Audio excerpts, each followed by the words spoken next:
ഗാസയിൽ ഹമാസും മറ്റ് സായുധ സംഘങ്ങളും പൂർണ്ണമായും ആയുധം വെച്ച് കീഴടങ്ങാനുള്ള കരാറിലെത്തിയതായി അമേരിക്കൻ പ്രസിഡന്റ് ട്രംപ് ഔദ്യോഗികമായി പ്രഖ്യാപിച്ചു കഴിഞ്ഞു.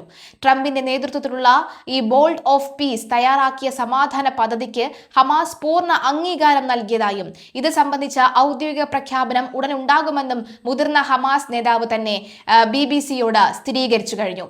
ഗാസയിലെ സമ്പൂർണ്ണ നിരായുധീകരണത്തിനുള്ള സമാധാന നിർദ്ദേശം അംഗീകരിക്കാൻ തങ്ങൾ സന്നദ്ധരാണെന്ന ഹമാസിന്റെ ഈ നിലപാട് മേഖലയിലെ നയതന്ത്ര സമവാക്യങ്ങളെ പാടെ തിരുത്തി എഴുതുന്ന ഒന്നാണ്.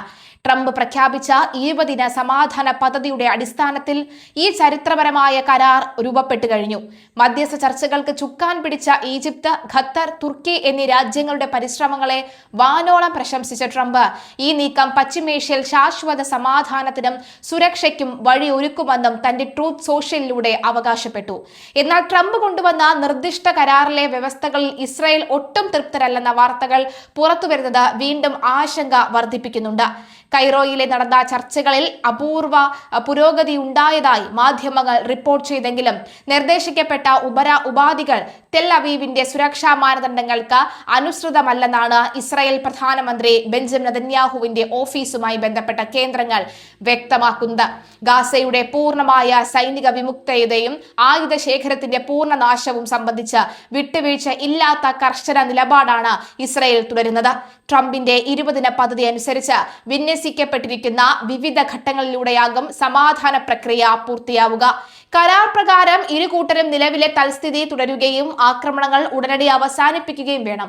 കരാറ് പ്രാബല്യത്തിൽ വന്ന് 72 മണിക്കൂറിനകം ഹമാസിന്റെ കസ്റ്റഡിയിലുള്ള മുഴുവൻ ബന്ദികളെയും തിരികെ നൽകേണ്ടതുണ്ട്. ഇതിന് പകരമായി ഇസ്രായേൽ ജയിലിൽ ജീവപര്യന്തം ശിക്ഷ അനുഭവിക്കുന്ന 250 പേരുൾപ്പെടെ 1700 ഫലസ്തീൻ തടവുകാരെ മോചിപ്പിക്കും. ആയുധങ്ങൾ വെച്ച് കീഴടങ്ങാൻ തയ്യാറാകുന്ന ഹമാസ് പോരാളികൾക്ക് പൊതുമാപ്പ് നൽകാൻ പദ്ധതിയിൽ വ്യവസ്ഥയുണ്ടെന്നാണ് മറ്റൊരു പ്രധാന കാര്യം. സമാധാനപരമായ സഹവർത്തിത്വത്തിൽ സന്നദ്ധരാകുന്നവർക്ക് ഗാസയിൽ തുടരാൻ അനുവാദം നൽകുമെങ്കിലും അത് നിരസിക്കുന്നവർക്ക് സുരക്ഷിതമായി മറ്റ് രാജ്യങ്ങളിലേക്ക് പോകാൻ സൗകര്യമൊരുക്കും. അതേസമയം ഗാസയിലെ തുരങ്കങ്ങൾ ഉൾപ്പെടെയുള്ള എല്ലാ സായുധ സൈനിക അടിസ്ഥാന സൗകര്യങ്ങളും പൂർണ്ണമായി തകർക്കപ്പെടുകയും സ്വതന്ത്ര നിരീക്ഷകരുടെ മേൽനോട്ടത്തിൽ നിരായുധീകരണം നടപ്പിലാക്കുകയും ചെയ്യും. നിരായുധീകരണം പ്രക്രിയ പൂർണ്ണമാകുന്ന മുറയ്ക്ക് ഗാസയിൽ നിന്ന് ഇസ്രായേൽ പ്രതിരോധ സേന ഘട്ടം ഘട്ടമായി പിന്മാറും. ഇതിനുശേഷമുള്ള ഇടക്കാല കാലയളവിൽ സുരക്ഷ പരിപാലിക്കാൻ അന്താരാഷ്ട്ര സ്റ്റെബിലൈസേഷൻ ഫോഴ്സും പുനഃസംഘടിപ്പിക്കപ്പെടുന്നുണ്ട്. പുതിയ ഫലസ്തീൻ പോലീസും സംയുക്തമായി ചുമതലയേൽക്കും. അയൽ രാജ്യങ്ങൾക്ക് യാതൊരുവിധ ഭീഷണിയും ഉയർത്താത്ത ഭീകരമുക്ത മേഖലയായി ഗാസയെ മാറ്റുകയാണ് അന്താരാഷ്ട്ര സേനയുടെ പ്രധാന ലക്ഷ്യം. ഗാസയുടെ ഭരണ സംവിധാനത്തിൽ നിന്ന് ഹമാസിനെയും മറ്റ് തീവ്രവാദ ഗ്രൂപ്പുകളെയും പൂർണ്ണമായും ഒഴിവാക്കിക്കൊണ്ടുള്ള പുതിയ ഭരണക്രമമാണ് അമേരിക്ക ലക്ഷ്യമിടുന്നത്. ഫലസ്തീൻ പ്രാദേശിക വിദഗ്ധരും അന്താരാഷ്ട്ര പ്രൊഫഷണലുകളും അടങ്ങുന്ന ഒരു സാങ്കേതിക സമിതിക്കായിരിക്കും ഗാസയുടെ ദൈനംദിന ഭരണ ചുമതല. ട്രംപ് അധ്യക്ഷനായ ബോൾഡ് ഓഫ് പീസ് ആയിരിക്കും ഇതിന്റെ പൂർണ്ണ മേൽനോട്ടം. ഇതിനു പുറമെ മുൻ ബ്രിട്ടീഷ് പ്രധാനമന്ത്രി ഡോളി ബ്ലെയർ ഉൾപ്പെടെയുള്ള പ്രമുഖരും ഇതിന്റെ മേൽനോട്ടത്തിൽ പങ്കാളികൾ ആയേക്കും. വർഷങ്ങളായി യുദ്ധത്തിൽ തകർന്നടിഞ്ഞ ഗാസയുടെ സാമ്പത്തിക വീണ്ടെടുപ്പിനും ദുരിതാശ്വാസ പ്രവർത്തനങ്ങൾക്കും കരാറിൽ വലിയ മുൻഗണന തന്നെ നൽകുന്നുണ്ട്.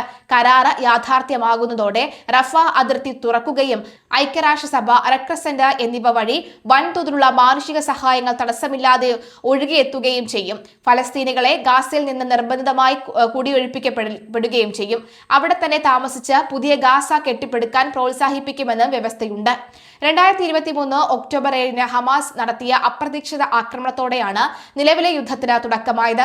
ആക്രമണത്തിൽ 1200ഓളം ഇസ്രായേലികൾ കൊല്ലപ്പെടുകയും 100 കണക്കിന് പേർ ബന്ദികളാക്കപ്പെടുകയും ചെയ്തിരുന്നു. തുടർന്ന് ഇസ്രായേൽ നടത്തിയ അതിരൂക്ഷമായ തിരിച്ചടിയിൽ 73,000-ലധികം ഫലസ്തീനികൾ കൊല്ലപ്പെടുകയും ഗാസ പൂർണ്ണമായി തകരുകയും ചെയ്തു.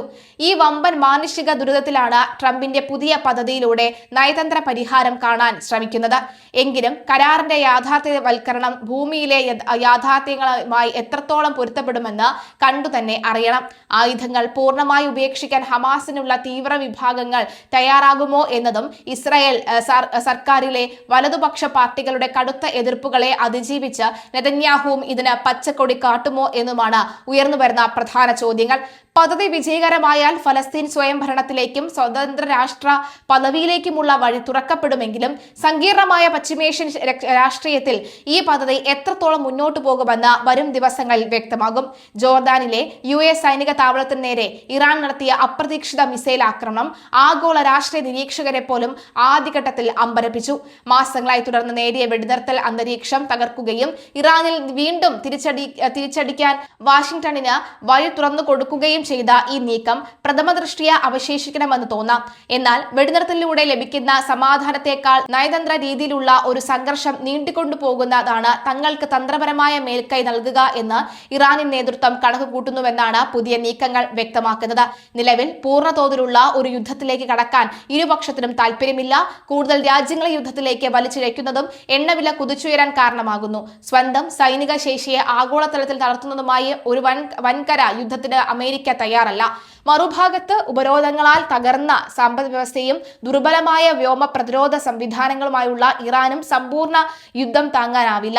ഈ ഒരു പശ്ചാത്തലത്തിൽ കേവല സൈനിക വിജയത്തിനപ്പുറം നിരന്തരമായ നയതന്ത്ര സൈനിക സമ്മർദ്ദം നിലനിൽക്കുന്നു എന്ന തന്ത്രമാണ് ടെഹ്റാൻ പയറ്റുന്നത്. മറ്റൊരു കാര്യം നോക്കുകയാണെങ്കിൽ ഇപ്പോഴത്തെ അവസ്ഥയിൽ ഒരു ശാശ്വത വെടിനിർത്തൽ ഉണ്ടായാൽ അത് ഇറാനെ സാമ്പത്തികമായി കൂടുതൽ ദോഷകരമായി ബാധിക്കും.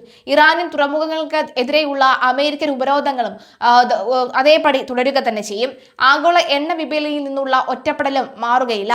എന്നാൽ ഇറാൻ സാമ്പത്തികമായി ഒറ്റപ്പെടുത്തി നിൽക്കുമ്പോൾ സൗദി അറേബ്യ, UAE, ഖത്തർ തുടങ്ങിയ അയൽ രാജ്യങ്ങൾക്ക് എണ്ണ കയറ്റുമതി സാധാരണ നിലയിലാകാൻ സാധിക്കുകയും ചെയ്യും. ഈ തിരിച്ചടി ഒഴിവാക്കാനാണ് ഇറാന്റെ നീക്കം. ഒരു നിയന്ത്രിത സംഘർഷം നിലനിൽക്കുമ്പോൾ കളിയുടെ വ്യാപ്തി മാറുന്നു. സൈനികമായും സാമ്പത്തികമായും വലിയ വില നൽകേണ്ടി വരുന്നെങ്കിലും ഹോർമൂസിന്റെ ഗതാഗത തടസ്സങ്ങളും ഹൂതികൾ വഴിയുള്ള ബാബ് അൽ മദബ് കടലിടുക്കിലെ ഭീഷണിയും ആഗോള കപ്പൽ ഗതാഗതത്തെയും എണ്ണ വിപണിയെയും നിരന്തരം മുൾമുനയിൽ നിർത്തുന്നു. ഈ അനിശ്ചിതത്വം നിലനിൽക്കുന്നിടത്തോളം കാലം ഇറാൻ ഉയർത്തുന്ന ആവശ്യങ്ങൾക്ക് കാതോർക്കാൻ ലോകരാജ്യങ്ങൾ നിർബന്ധിതരാകുന്നു. മേഖലയിലെ നയതന്ത്ര സമവാക്യങ്ങളെ പുനർനിർവചിക്കാനും ഇറാൻ ശ്രമിക്കുന്നുണ്ട്.